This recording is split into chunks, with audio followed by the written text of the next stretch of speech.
Hi, I'm Dr. Mirafati from Mira Aesthetics. I've been asked to go over basically the first 5 top regrets that patient with breast implant have. So I thought it was a good topic to just go over each individual, the top 5, and make a video of each one. So this is basically the first one of the 5 theories that I'm going to talk about. The top 5 regrets patient have post breast augmentation or breast implant placement that girls have. Number 1 on the list is going too big for your size. Basically choosing an implant that doesn't fit in. It's just too big. I've been doing this for over 35 years and 8,000 augmentation, and often I get patients coming in, they already have this pre-notion that they want to be a size D, they want to be a C, or they want to be a double D. And I try to get the notion across, it's not about so much the cup size, it's about the proportion that goes with your body. I know you want to be a D and you're flat chested, all of a sudden I want to be a double D. The problem is if you don't have skin elasticity, it's just going to not look good. It's going to have rippling factor. If the proportion of what you have to the size of the implant you're putting in is going to be disproportionate, it's just going to look fake. Also, you have to take into account, yes, you're 19, 20, early 30s and you want to be a double D or triple D or whatever, but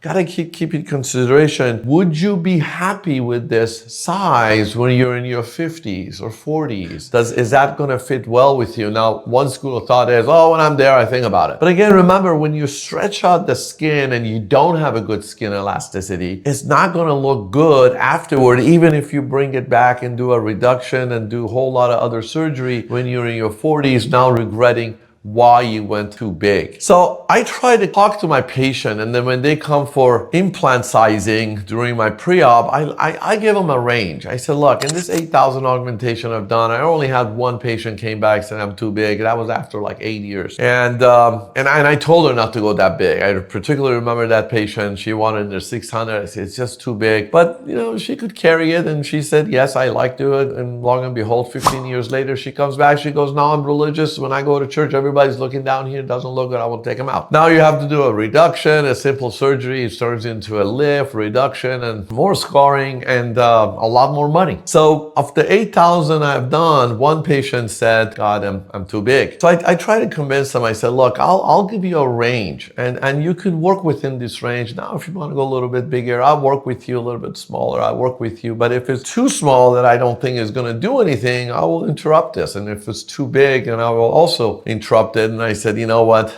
this is not going to be a good fit for you. So when you're choosing an implant size, you have to consider, can you carry this implant? If you go gigantically big and you're skinny, petite, very narrow, and sort of a thin bone, can your spine, your back, your neck handle the weight of carrying this for next 40, 20, 30 years? What implication would it have on your joints, on your neck, on your spine? So all those things should be a factor to tell you that, hey, it might look nice, but you're going to take a toll other way on your skin, on your joint. So those are the stuff that you have to take into consideration when you want to go put a large, gigantic implant inside your body. And I guess your doctor, if they've done this enough and this is what they do for a living, they should really tell you, hey, you know what? Your skin elasticity, your proportion of the breast to the implant, your bones not going to handle this. It's going to sag, it's going to ripple, it's not going to look good in a few years,